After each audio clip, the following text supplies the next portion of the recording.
Welcome back to the Crackin Backs Podcast. Today we brought back one of our favorite guests, Dr. Amy Athey. In today's essential episode, we're diving into a topic that resonates with all of us: sleep. From the importance of those elusive 8 hours to the joys of a perfect nap, we're taking a real-world approach to help you understand and master this vital aspect of life. Are you struggling with insomnia or intrigued by the latest sleep tech? Dr. Athey has you covered. We'll discuss strategies for when a full night's rest just isn't an option. Explore the positives and negatives of sleep monitoring technology and even troubleshoot common sleep concerns. Whether you're a restless dreamer or a seasoned slumberer, this episode is packed with insights to help you rest better and perform at your peak. Don't sleep on this one. All right. So, Dr. Amy, welcome back.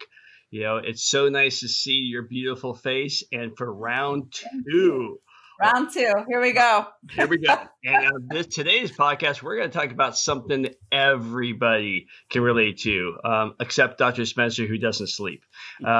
So sleep is one of my favorite things to do. And, you know, there have been a lot of podcasts. You and I have actually talked off air a little bit about it. There's been a ton of podcasts talking about sleep. There's been businesses that are based around sleep. There's apps that are based around sleep. I mean, it's probably a multi-million-dollar industry based around sleep. Yet today we want to take a real-world approach, you know, knock off some of the science so people can understand.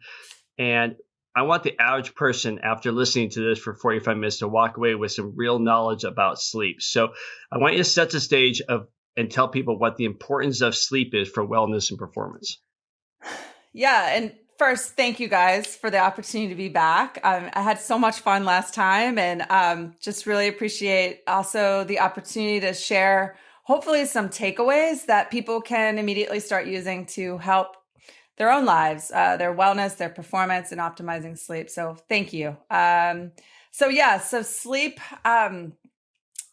just like oxygen, water, fueling, this is a fundamental physiological requirement that our body and brain needs. And I think you're seeing the boom in the industry because finally, we are recognizing that this isn't a cost anymore. It is rather an investment. And so this basic biological need, I break it down oftentimes to understanding how we can optimize both the quality and the quantity that we know can impact our wellness and performance. We know that there's significant health benefits for those who are not having that quantity and quality.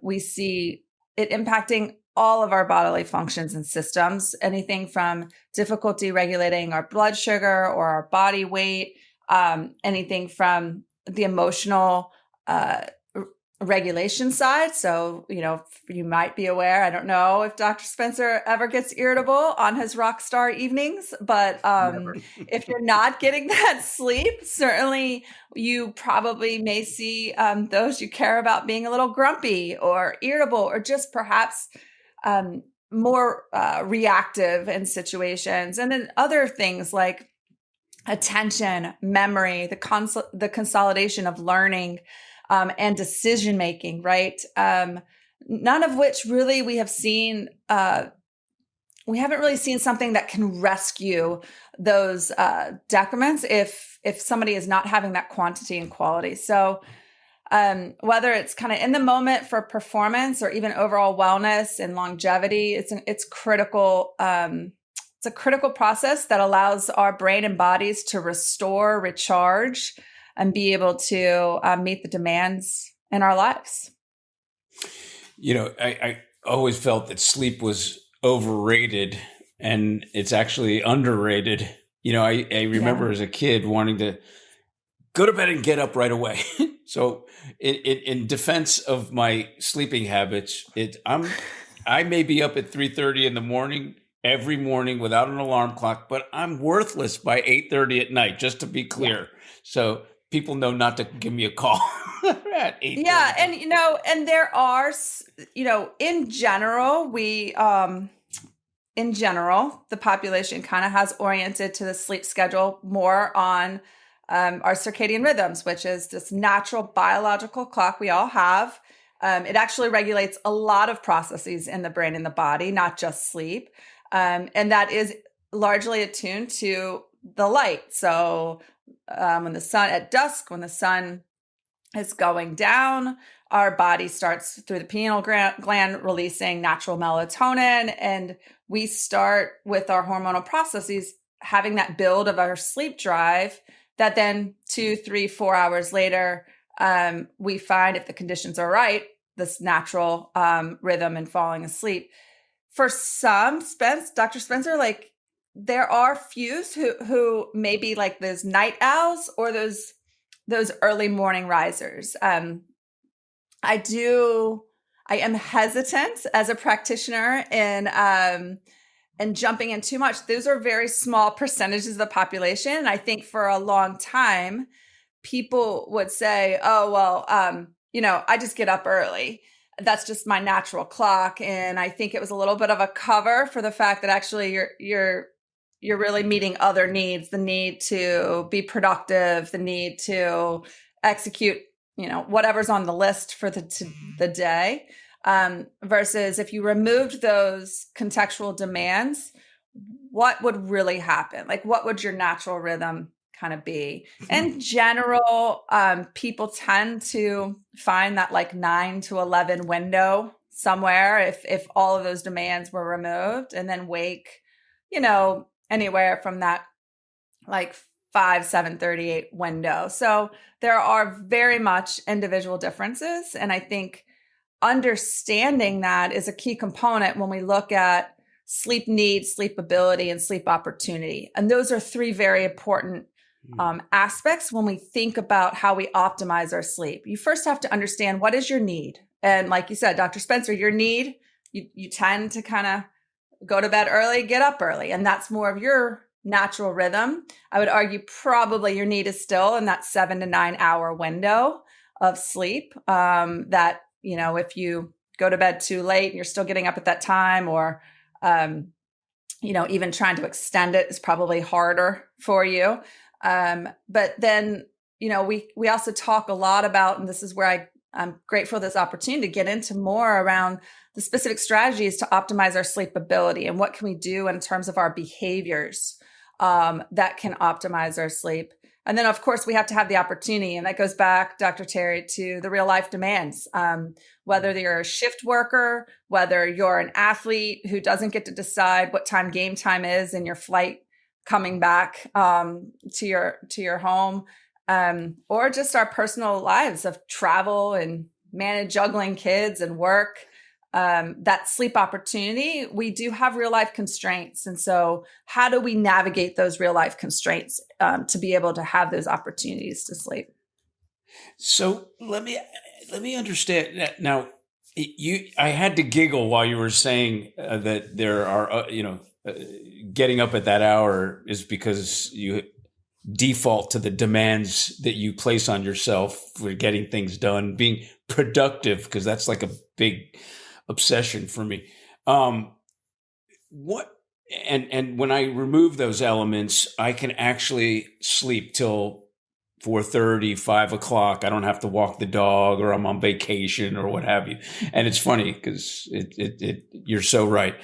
Now, but the age-old conversation about how many hours to sleep, and what would that be for the average person? I've read so many different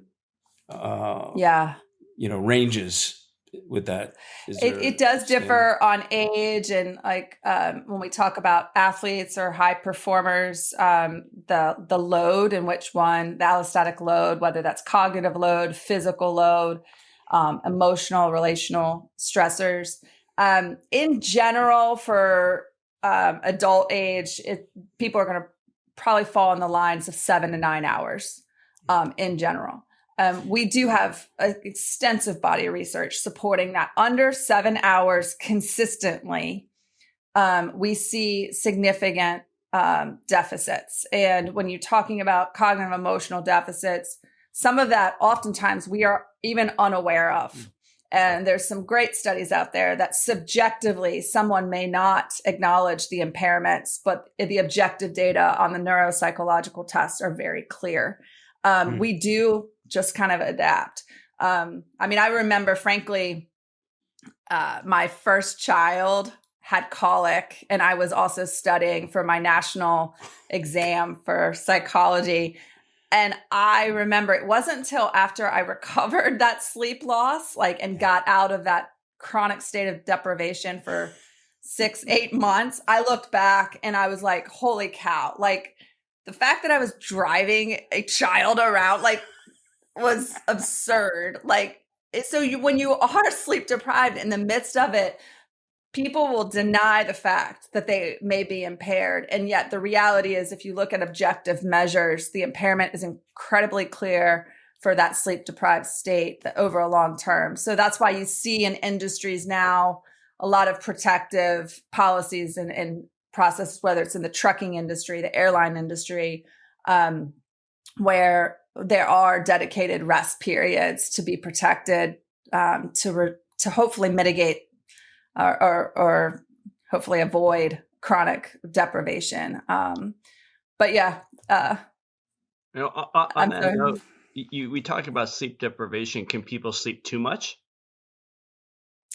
Yeah, the literature is kind of a little bit all over the place, because a lot of times when people say that they're sleeping a lot, if you dig into that, oftentimes what they may be more referencing is that they're in bed a lot, but they may not actually be sleeping all of that time. So an example of that is when I'm working with clients who may be dealing with depression, and just a neurovegetative state where they will report sleeping a lot. But if you kind of dive in and ask them, what time did you fall asleep versus what time you went to bed, you'll probably get some data that would be more characteristic of a really low sleep efficiency, which is a significant data point that we use in understanding someone's sleep. Ideally, the amount of time that you're in bed, we want over 90% of that to be sleeping.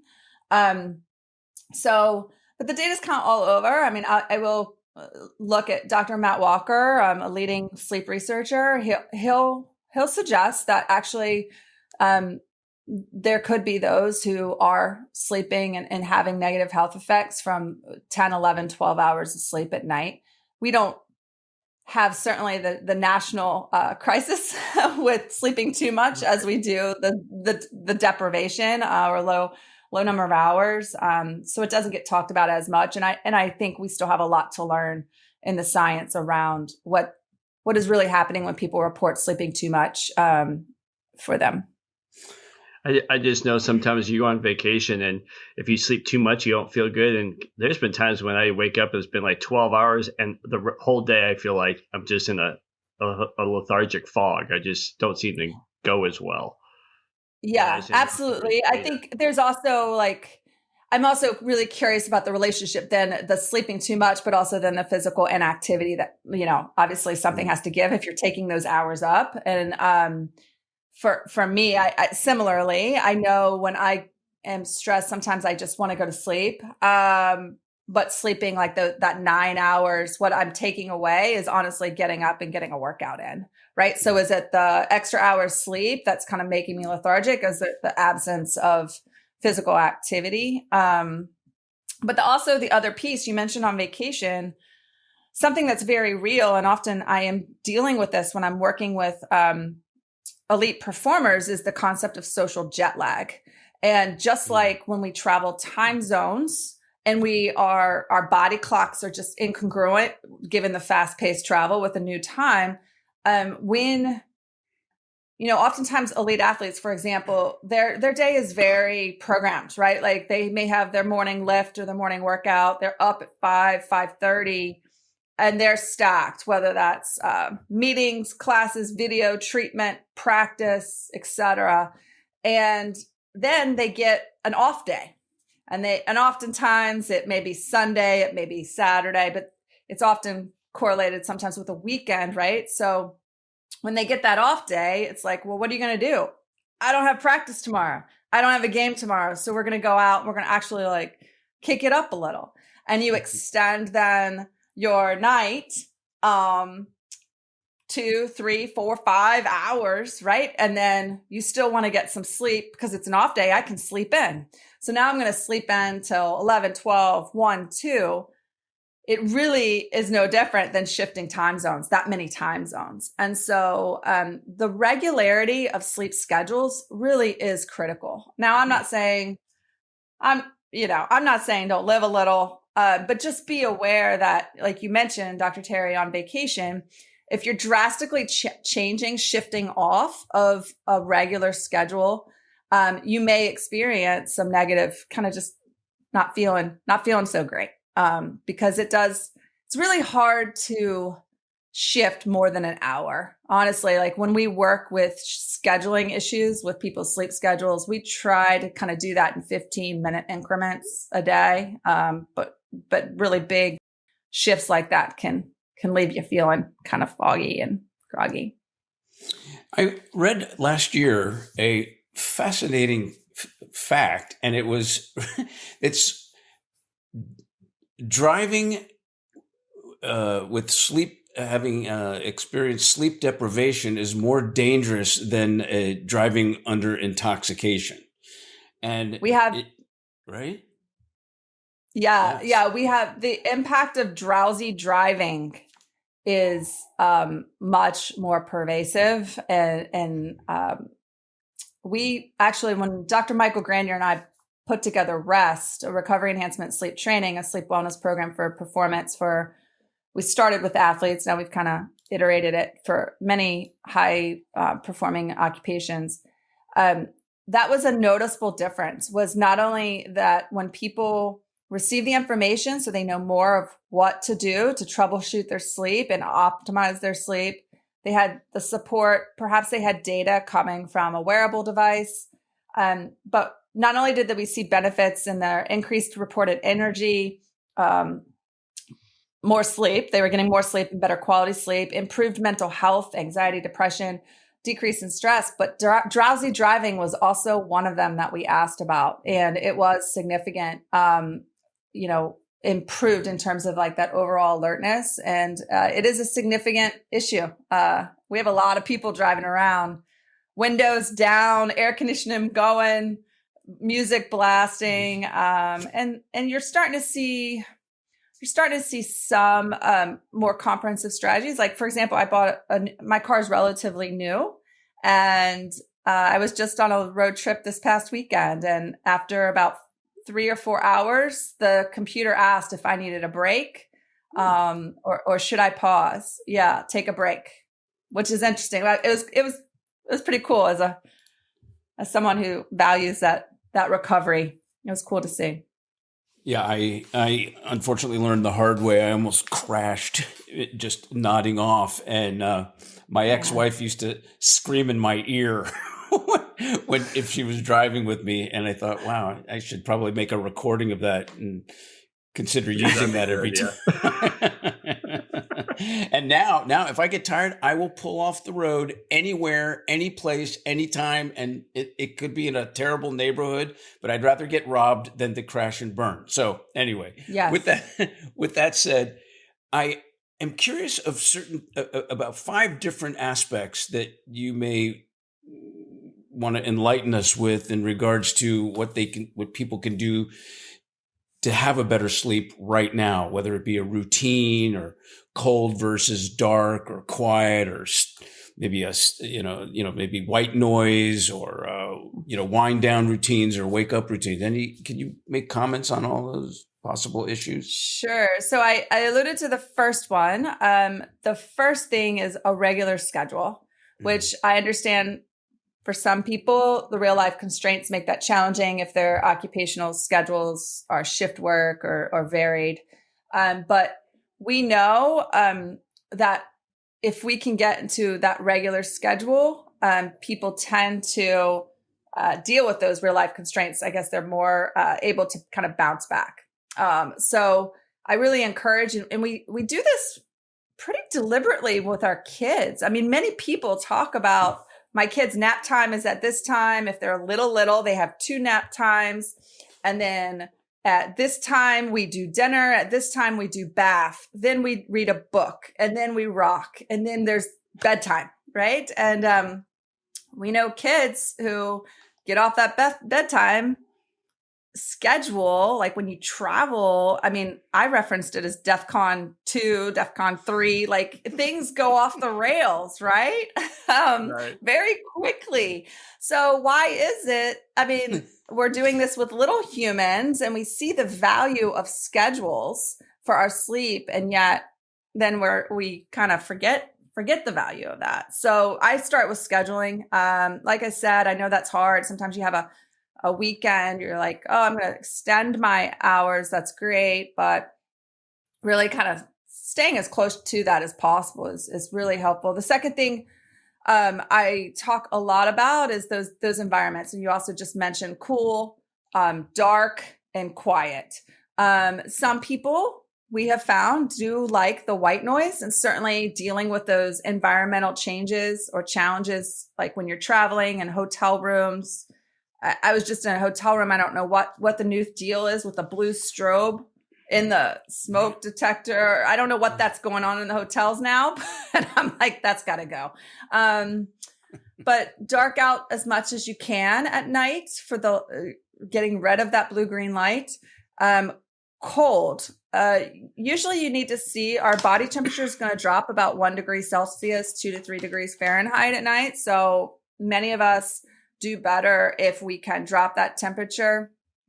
There's even products out there on your mattress, cooling pad kind of mattresses, temperature controlled for those who run hot and need assistance dropping that temperature. I'll talk about in the need for wind down routines in a minute, but with regards to temperature, hot showers or baths, saunas can also help, because when we're exposed to that heat, then our internal kind of body temperature regulator will kind of overcorrect and help facilitate the dropping of that body temperature.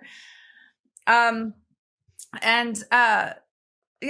cool, dark, quiet. The dark piece, light is huge, and I'll talk about it in wake up routines in the morning, but at night, we really want to be mindful of the exposure to blue-green spectrum light. So, the best example I can give to you of this is if you've ever been to a casino in Vegas, you walk in, they have down all that will keep you energized, engaged, alert. And what happens when you're in a casino? All of a sudden you look up and it's 2:30 in the morning and you're like, holy shit, it's 2:30 in the morning. Why? Because this is the exact opposite of everything you need, right, to facilitate a restful, relaxed kind of sleep state.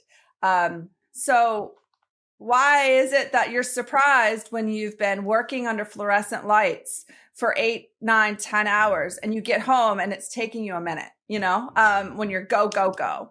So there are blue blocking glasses, avoiding our screens now on phones are pretty good with that night shift blue, orange, amber setting, but being mindful of your exposure, sitting in front of a screen, exposing yourself to all that light is really inhibiting that melatonin. So, cool, dark. So that's kind of like the environment. Winding down. I'll just take a quick minute and talk about winding down. Again, I'll go back to, we've done this. We help our kids wind down, right? But then there's always like that great uncle who comes over like at 7:30 and starts wrestling, roughhousing, running around, playing ball, chasing. And they're like, oh, I got to go. And it's now 7:50. The kids are spun up. They're out the door. And you're like, okay, this is not going to be an 8:00 bedtime. Why? Because it takes a while to relax the mind and the body. And oftentimes, maybe as adults, we may not have that same physical amp up. I mean, certainly be mindful of your workouts. Working out late at night can be pretty energizing. You may not want to do that. But what are you doing to quiet the mind and quiet the body? And it takes time.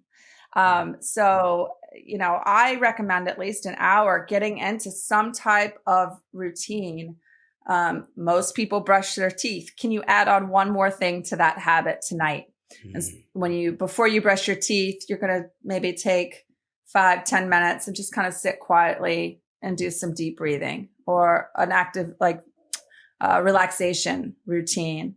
Can you just listen to some music with the beats per minute, 115 or less is important. So I don't really care of the genre. I don't care if it's spa music or classical music, but you do want the beats per minute, 115 or less. It keeps kind of your heart rate from pumping up, and just kind of unwind and write. For those people who have a lot, just kind of carrying a lot from the day, things to do, emotions, grab a journal or a voice memo and get some of that out. Sometimes people reference that as like a worry journal, but you're kind of putting it out there. It's not going anywhere. You've got it for tomorrow, and you can kind of like let that go. It's concrete. Let that go. A wind down routine is critical. But so is waking up. So what are you doing to get going? Wake up routines. I mentioned avoiding light at the night. The more you can expose yourself to light within the first hour of waking, ideally direct sunlight, take the dog for the walk, to have your coffee on a patio. Actually, that helps to regulate your sleep. So it's not just about warding off that sleep inertia that sometimes you might feel, just kind of like the slow roll in the morning, but it also helps improve your sleep and at night. So put your feet on the floor, get off the phone, get some sunlight, get moving. And then the last thing, and I know I've been really long-winded right now, but these are kind of like the core toolbox. The last piece I would be remiss not to talk about is stimulus control. Stimulus control refers to, it's based on basic behavioral theory, where we want a stimulus to result in a specific conditioned response. And so what this means is when we see a bed, when we lay in the bed, we feel the bed. Ideally, we want that bed paired with the habit of relaxation and then sleep. To do that, it's best if that stimulus is only linked, like maybe only one or two things are linked. So if you have a bed and you only sleep in the bed, then when you see a bed, that's the only thing you know. But if you have a bed where you see a bed and it's sleep, Netflix, sending emails, having that tough conversation with a partner, paying your bills, sending out the tweet, FaceTiming, then all of a sudden the power of that stimulus is diminished because it's spread across all these other activities, not just sleep. So for stimulus control, I am a huge proponent of get the screens out of the room. Reserve the bed for sleep and sex only. If you have to send that last email before, I helped you out, Dr. Spencer, helped you out. Keep the emails like standing up, like send the last text standing, then put the phone down, then get into bed. So just protect the bed for sleep as much as you can, and get the screens and all of the other things that could disrupt that being a powerful stimulus for sleep out of the room. So it's a long toolbox, I know. I'm so glad you brought that up, because I was afraid Spencer was going to have to ship the sex to the couch so he could just go to sleep, So well, I was actually going to bring and we digress. Boy, did you spark some fire here. Speaking of fire, I have an issue. I've always thought that having a TV in the bedroom when you're in a relationship is the worst thing you could do, and have that TV on, because I've had friends of mine say, "Oh, well, that's how I fall asleep." I go, "Well, how's your sex life?" But anyway, that's another story. But TV, some people say they sleep with the TV on, and I don't understand that. I would prefer nowadays TVs stream music, right? So if it's a dark screen and it has white noise, you might be able to sell me on that. But if it's your traditional like movie, lights, all of that stimulus, it really is in general going to disrupt sleep. Now they may report they're still able to sleep. I guess I would be really curious about kind of their sleep architecture and how often they're waking in the middle of the night. We haven't talked about as much of that, like light sleep, deep sleep, REM sleep, and then certainly the normal pattern of those sleep cycles. But all of those environmental pieces can be disruptive, and subjectively, someone may not be noting it or as aware. Well, then how about it brings up an interesting point. How about the fact that there are some people that go on vacation, they live in New York, in the city, and then they go on vacation in a country where there's no light, no sound, and they can't sleep. They can't sleep. They have adapted a little bit, but sometimes, I've lived in this city and I've come to like appreciate so I usually like the white noise. I like something. And many people who are in high stress occupations who may be like chronically sympathetically driven also may want some of that, like the complete quiet actually may be kind of triggering like more of like a hypervigilance, right? Like what's going on, that if you're always used to some of the activity or noise in the background. All right. So I like a good nap. And, and it's so funny when our kids nap. In fact, if our kids don't nap, we get grumpy as adults, and then we go through this period where naps aren't cool or I don't have time for a nap. And then we get to our age and we're like, oh, I love a good nap. And I remember I felt like I had to give myself permission after like 55 in order to take a nap. So and I don't know which uncle you were referring to that riles up the kids, if that's on your side. Sounds like that's on your husband's side of the family, because I know your side of the family wouldn't do that. But talk to us about napping and why napping is such a good thing. And should everybody nap, or is that a beginning of your life and the later on in your lifetime? Yeah, so I mentioned, I'll first go back to the need, like sleep need, the quantity. When I mentioned that on average 7 to 9 hours is kind of like a target, I am referring to adults. There is differing sleep needs, younger children, adolescents, right? So for naps for children, there's just significant greater sleep need, 10, 12 hours a night, depending on an age, right? And when I was referencing sleep need, 7 to 9, for some who are under a tremendous allostatic load, high performance, their need is going to be greater to facilitate the rest and recovery that's needed for all those systems, given the load that they're taking. Naps can help, add to that sleep quantity. But even for the rest of us, right? Naps can be beneficial. I would say there are some people who will tell you they really need a nap. And there's some that can kind of like, no, I'm good. Like I might have that after lunch kind of normal kind of lull, but I don't really need a nap. If they're having 7 to 9 hours of quality sleep at night, they may not. So there are two different types of naps that I most commonly reference. There are those kind of boosted naps, and we have seen from the literature as little as 17 minutes, 20 minutes can really have wellness and performance benefit. So it doesn't have to be that long. And in general, if you're getting 7 to 9 hours at night of quality sleep, you really aren't looking for sleep restoring. You really are looking for that kind of boost. So I do recommend keeping that under an hour and keeping that midday. Where you see the risk of naps is when people start napping too late in the day, and certainly if it's getting close to dusk. The reason for that is when you nap, you are relieving some of that sleep pressure that naturally builds in our circadian rhythm across the day. So when you relieve some of that, it's just kind of like literally a pressure cooker, like letting out some of the steam. Then when you go to bed, you don't have as strong pressure built up, and people might report having difficulty falling asleep. So we try to keep it midday, assuming that bedtime is that 9 to 11 window, and we keep it under an hour.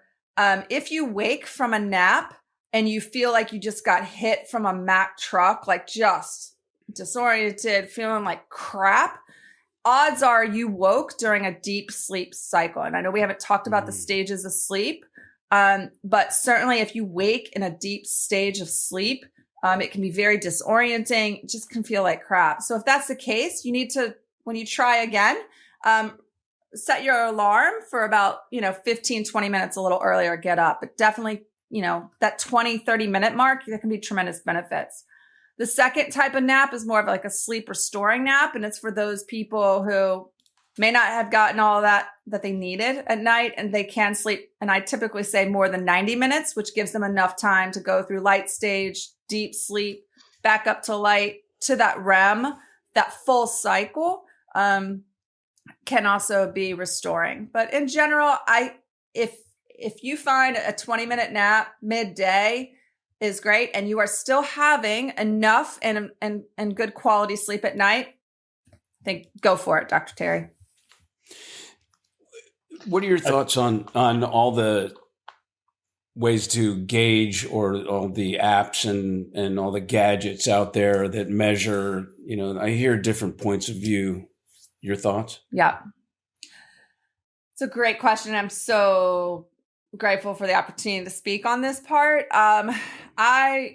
So certainly in my career, I was an early adopter for many of the wearable technologies, sleep included, and have learned a lot around what can we really use it for, and then what are also some of the risks of just using the technology. And I think it's more in the research is starting to come out about that.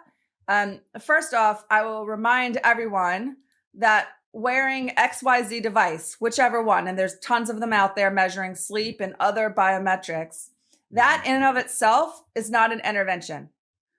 A scale in and of itself does not help you lose weight.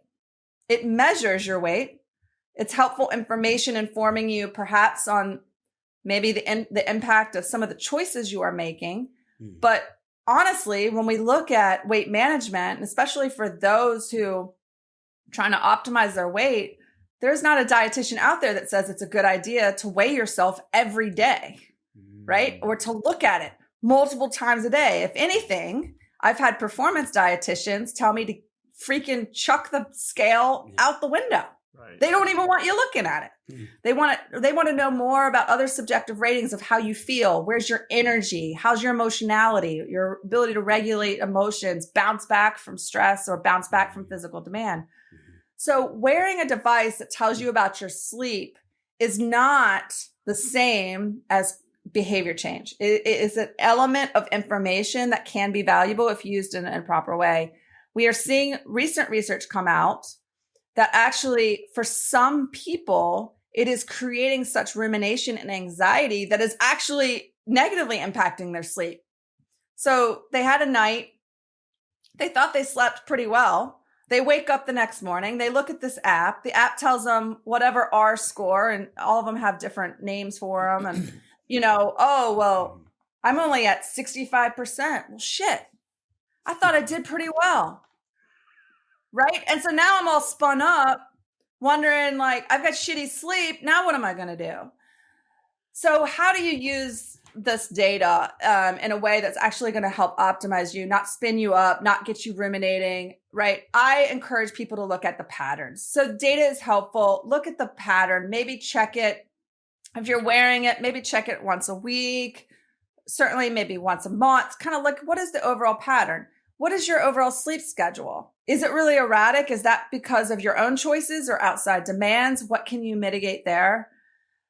For the current commercial products, typically, most of them are stronger on measuring whether or not you're awake or you're asleep.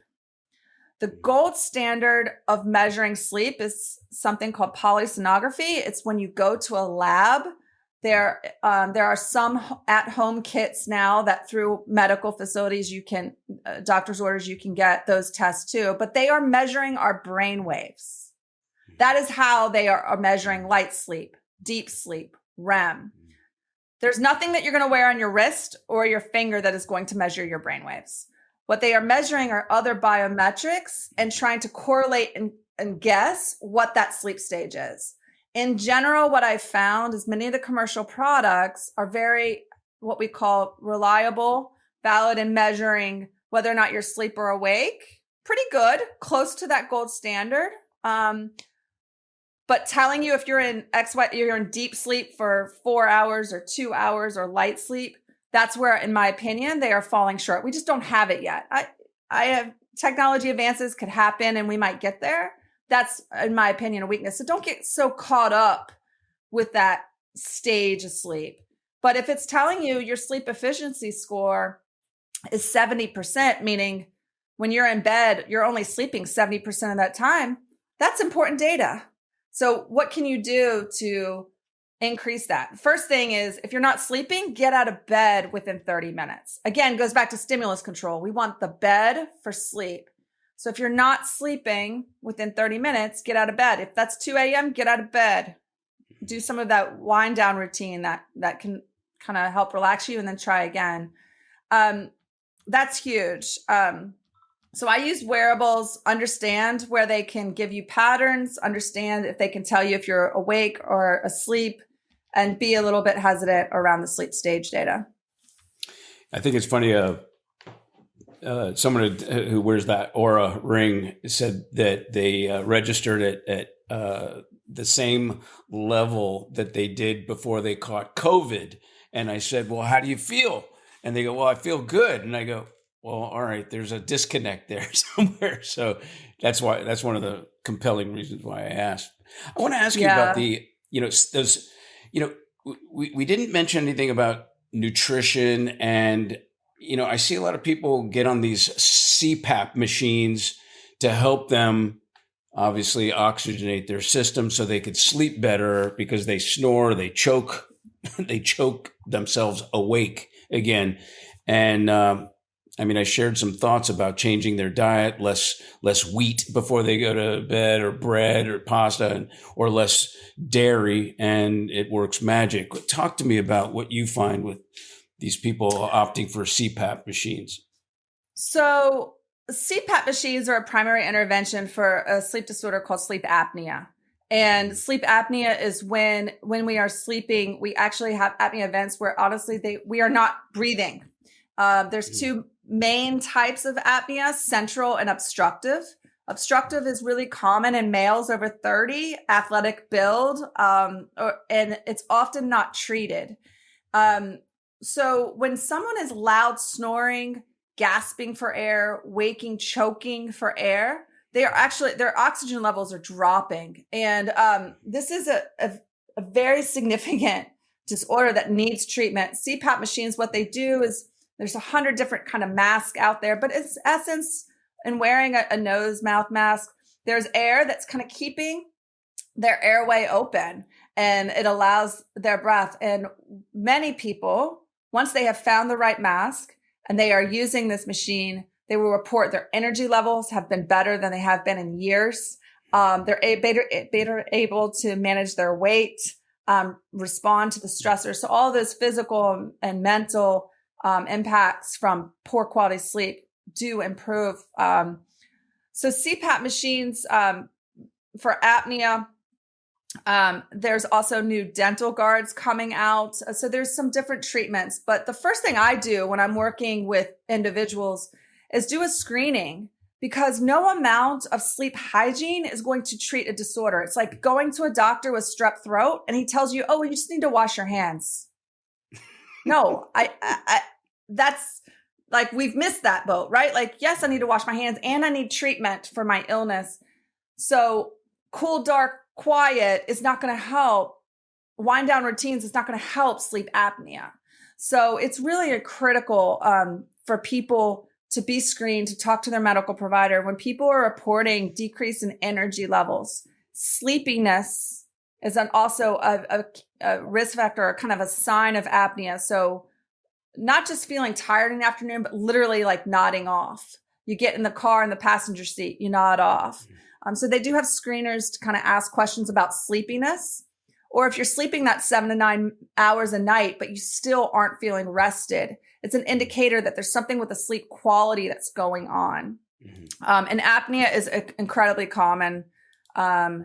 and needs to be kind of ruled out. So as far as other common sleep kind of the supplementation, the nutrition is a great question.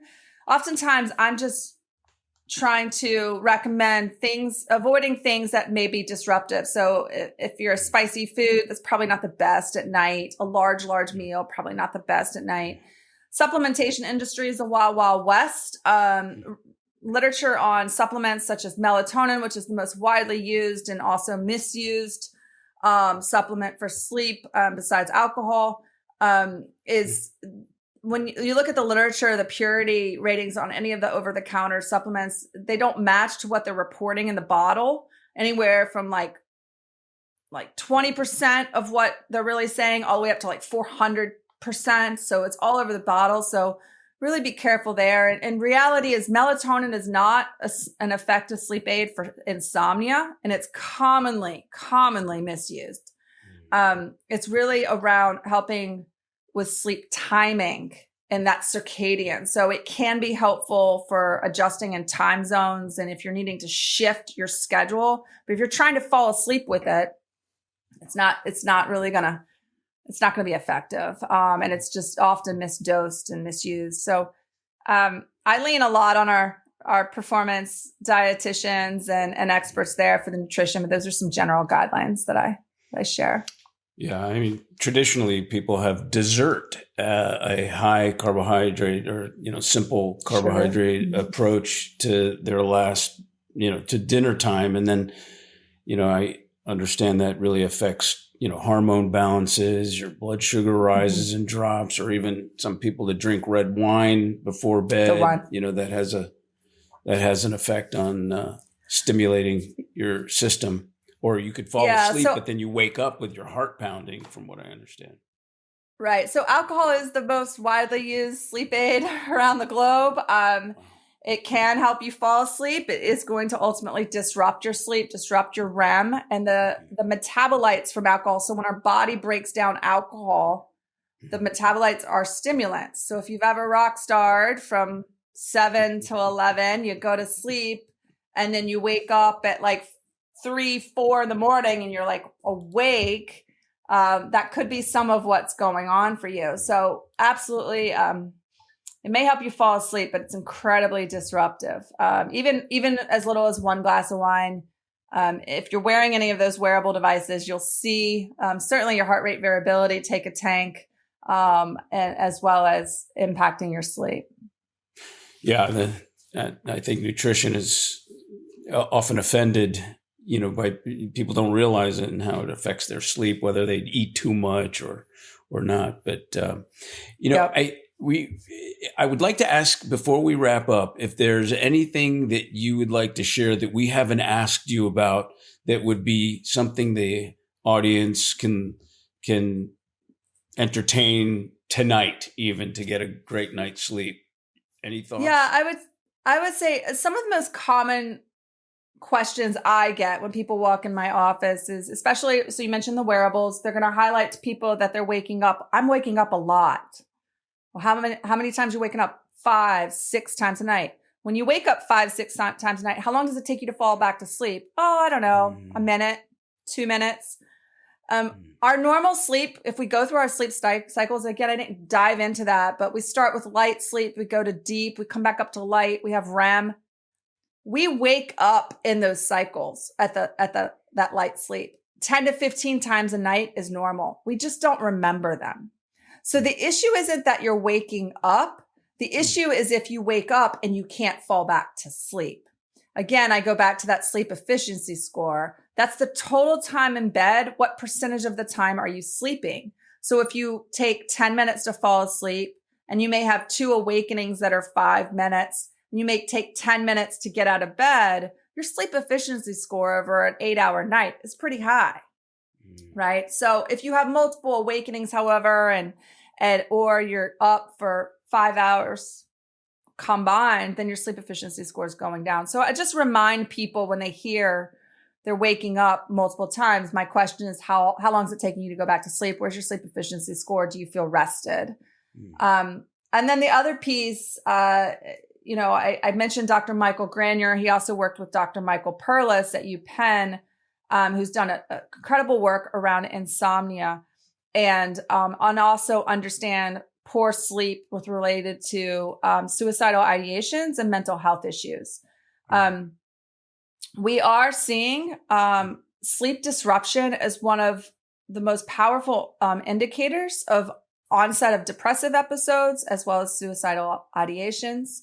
And so I've mentioned it at a very high level, the impact on mental health, but this is a key thing for providers of all allied professions to be tuned into and understanding the disruption that it can take in impacting very significant mental health concerns and suicidal ideation. So for insomnia, the biggest thing is prevention. If you're not sleeping within 30 minutes, get out of bed.